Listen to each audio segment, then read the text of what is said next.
Welcome to motive mind WI। আজি আমি এইটো ভিডিঅ'ত ৰাছেল ফাইবাৰৰ বিষয়ে ডিপলি আলোচনা কৰিম। এইটো ভিডিঅ'ত আমি পইণ্টছ কভাৰ কৰিম: পৰিচয়, আকাৰ আৰু আকৃতি, বিতৰণ আৰু বাসস্থান, আচৰণ আৰু পৰিৱেশ, প্ৰজনন, বিষ আৰু চিকিৎসা।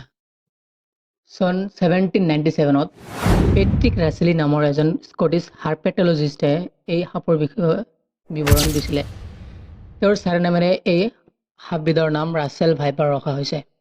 ভাইপাৰ মানে হৈছে এক প্ৰকাৰৰ সৰু বিষাক্ত সাপ। ইয়াৰ চাইণ্টিফিক নাম ডাবয়া ৰাছেলি।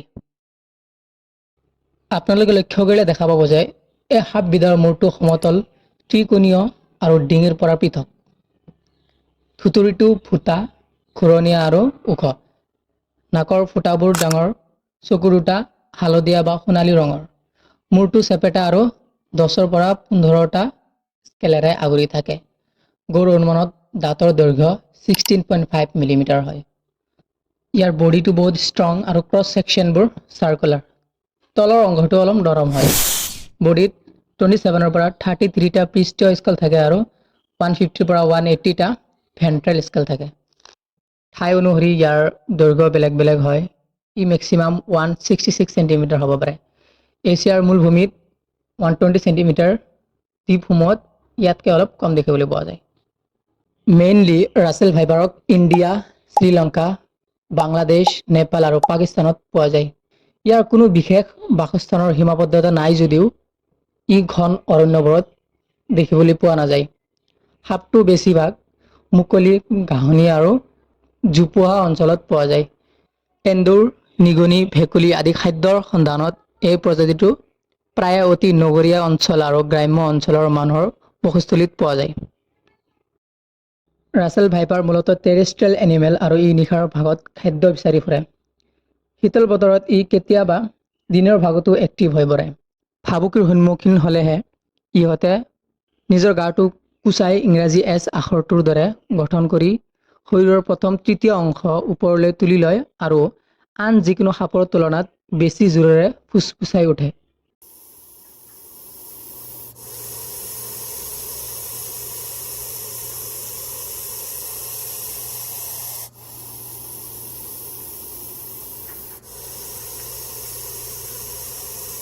যদি আৰু অধিক উত্তেজিত হয় তেন্তে ইহঁতে আঘাত কৰিবলৈ উদ্যত হয় আৰু ইমানেই বল প্ৰয়োগ কৰিব পাৰে যে এই বৃহৎ বলত এজন ব্যক্তিয়ে মাটিৰ পৰা উঠি থিয় হ'ব পাৰে।